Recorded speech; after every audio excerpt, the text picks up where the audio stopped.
Hello, I'm recording this on January 15th, and that means two things. Blue Monday was made up by a travel agency to sell tropical vacations in the UK. There's no particular reason why the third Monday of January should be more depressing for anyone. If you do feel as though you are suffering from seasonal depression, consult a professional, not a travel agent. If you need a tropical vacation, consult a travel agent, not a mental health professional. But otherwise, this is the Darkness News Update, and we are sponsored this year by Evluma, and this time we're going to talk about their OmniMax lamp. And what it is it's got a lens on it. It's got a lens on it. It diffuses as it goes, which means you don't have to worry about glare. It's dimmable. It's got color selectability. It comes with an optional shield. So even if you're putting this into a fixture that doesn't have protection against backlight or uplight, it can provide its own backlight and uplight from inside the fixture, which is great. It's also dimmer ready via Wi-Fi. Visit evluma.com for more details. But into the news, we're going to start off with Dark Sky International launching their new approved lodging program. This sort of started out in October when they certified a Utah glamping ground called Under Canvas. The new program requires not just respectful lighting, but efforts for habitat protection, guest education, and a pretty good view of the Milky Way already. Jonestown, Texas has been recognized as a dark sky community. It's on Lake Travis.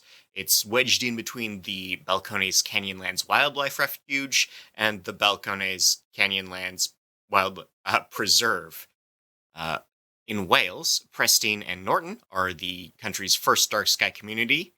They're near an existing observatory, and they have a unique streetlight program whereby after midnight, half of the street lamps just go off, and the other half go down dim to half output, which people are pretty happy about and are not raising too much fuss over. We have a new study showing that dynamic lighting in ICUs reduces delirium symptoms. Varying the light and intensity of it over the first 48 hours in recovery improves melatonin at the blood level. A lot of these tests tend to run on salivary melatonin. Blood is more reliable count. The National Institutes of Health Studies has discovered genome associations in sleep latency in fruit flies. This could eventually lead to insomnia therapies in humans.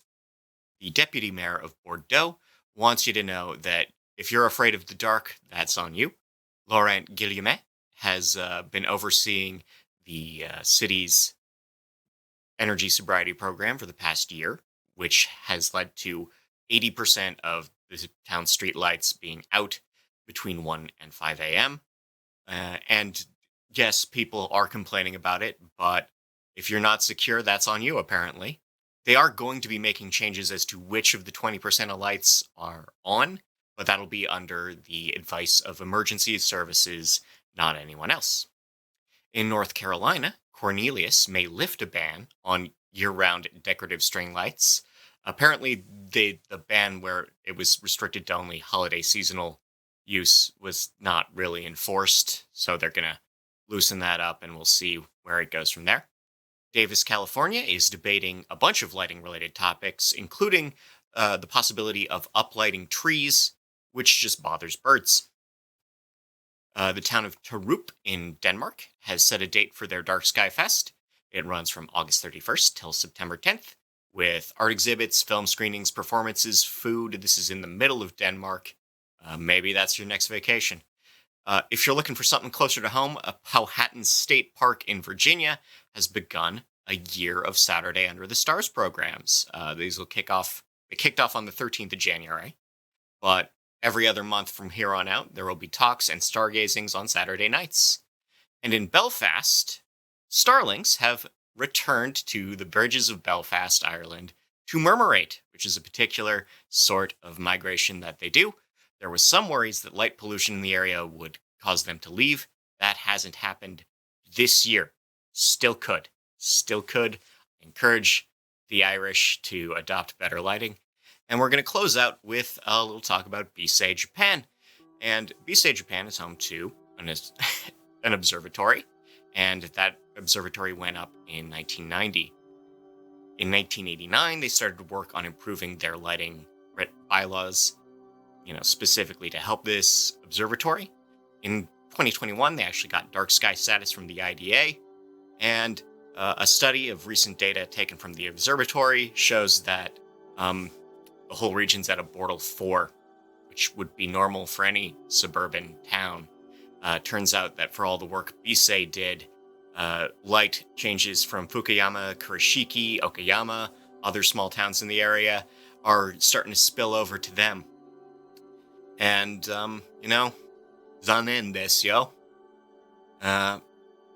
Okay, the actual lesson here is that I think when we talk about responsible, respectful Allen action advocacy, we have a habit of targeting a specific area, somewhere that's already valuable, an observatory, a rural region, and we try to force that to be as good as it can be, the best it is, per aspera ad astra, literally.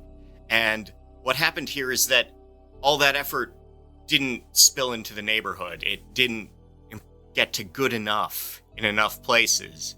And maybe, if Fukuyama had, considered some alternate lighting options, this observatory could be at a lower point on the Bordeaux scale. Which again brings us back to Evluma. Visit evluma.com. Check out their OmniMax lamps. They come with little shields, so you can still use decorative globes and not have uplight. And that's wonderful. I've been Scott Wachter. Thank you for your time. Thank you to Lighthead Magazine. Thank you to the Lighting and Darkness Foundation. I'll be back in 2 weeks. Enjoy yourself.